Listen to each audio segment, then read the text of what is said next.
Hey there. I wanted to share with you a recipe we eat around here quite a bit and we enjoy it.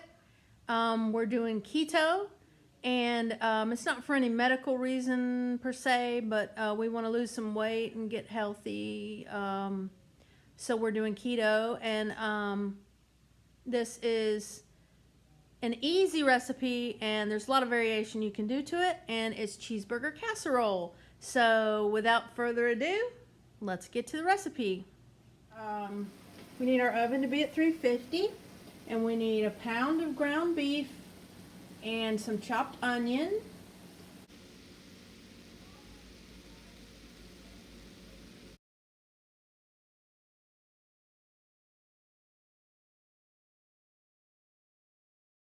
So we need a casserole dish that we're going to spray down with Pam or put olive oil in it or butter. We need heavy whipping cream. We need 4 eggs. We need mustard, dill pickles, cream cheese, and cheddar cheese, or this one is a Fiesta blend.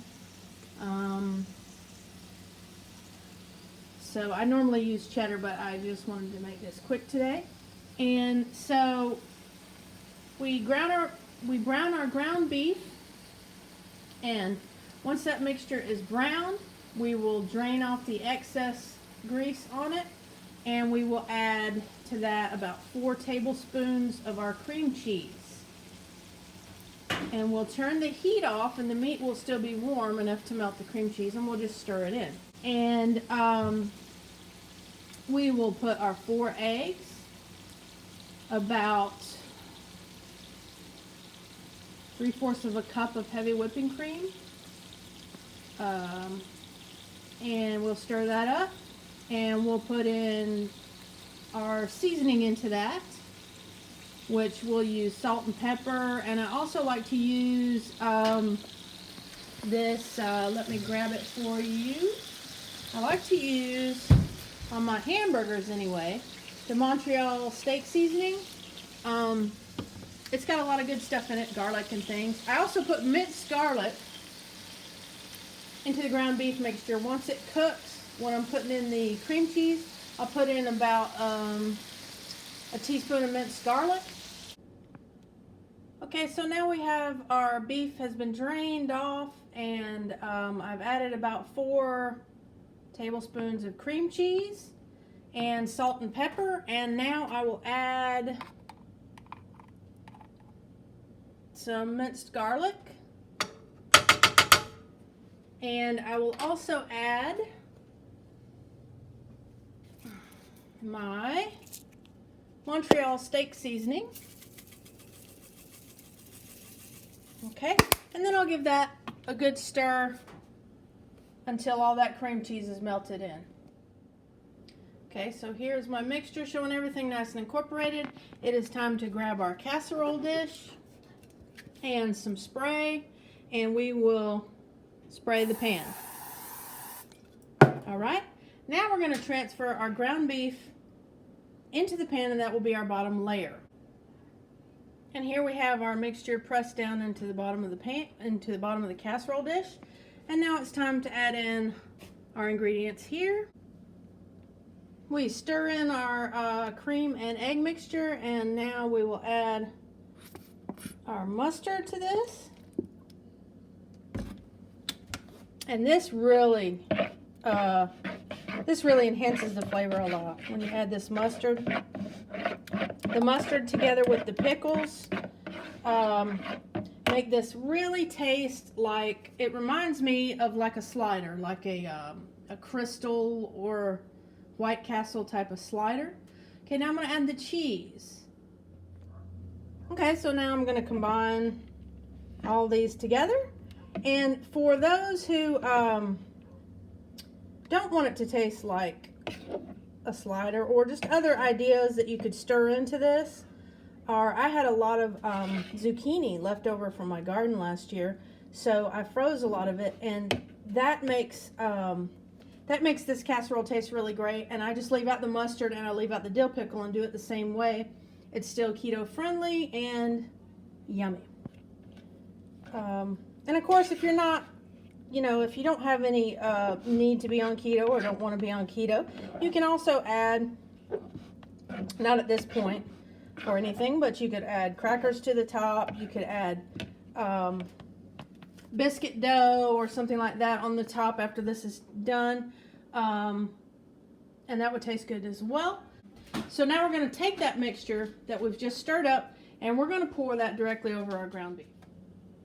Now we cut up 2 of our dill pickle spears. And now I will just sprinkle the dill pickle chunks all over the top.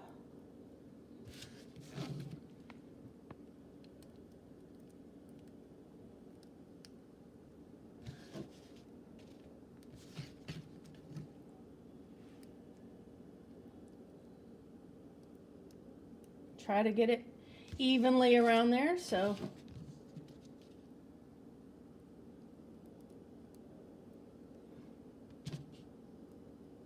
and I want the juice in there too, because the juice adds to the flavor of it. Okay, so now I will just sprinkle a little bit more cheese on the top of this and we'll be ready for the oven. Okay, and now we will just place this in our preheated oven. And it's on 350.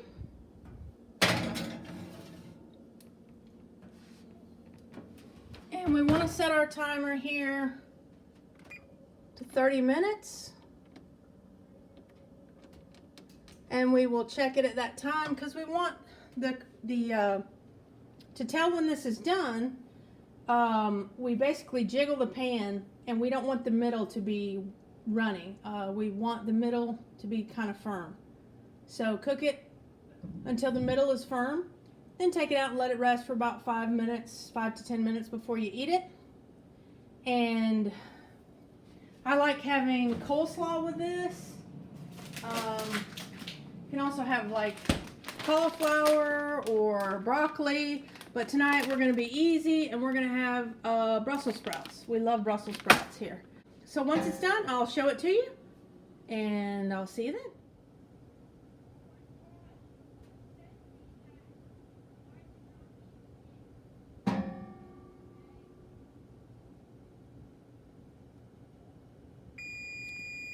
Okay, so now it's time to check our progress here.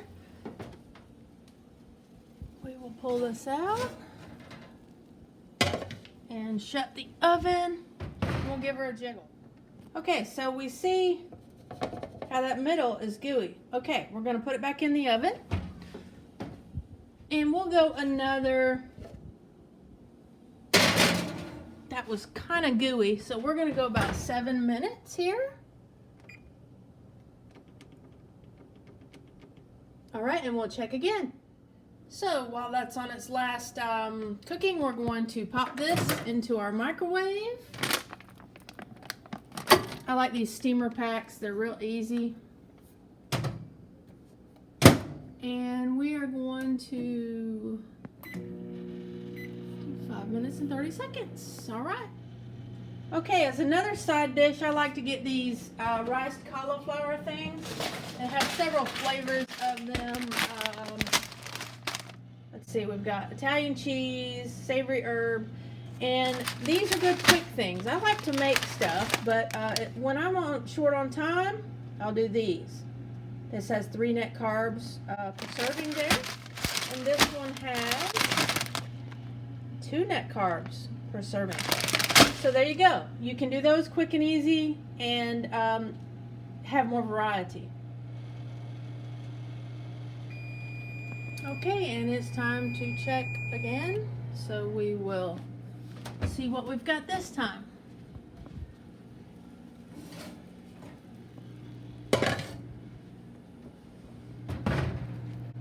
Okay, now we'll shake. Okay, now see how that middle is firmed up? All right, so now we will give that a good, let's turn our oven off, and we'll give ourselves a good, I like 7. We just did 7, so we'll do 7 again. Our Brussels sprouts will be done, and we'll be ready to go. And by the way, I don't like when recipes don't show you the food plated. So I will definitely be doing that here in a moment. I think I would like this to be a little more brown on top. So I'm going to put it back in the oven, even though I've turned the oven off, which is still fine. It'll be very warm. So for that remainder of time here, I'm going to put it back in and let it get a little browner on top. And then we'll be back. I don't know if you can hear that sizzle, but it's sizzling. Okay, just took it out of the oven. Completely firmed up, and now we will let it rest for a few minutes, and then we will plate.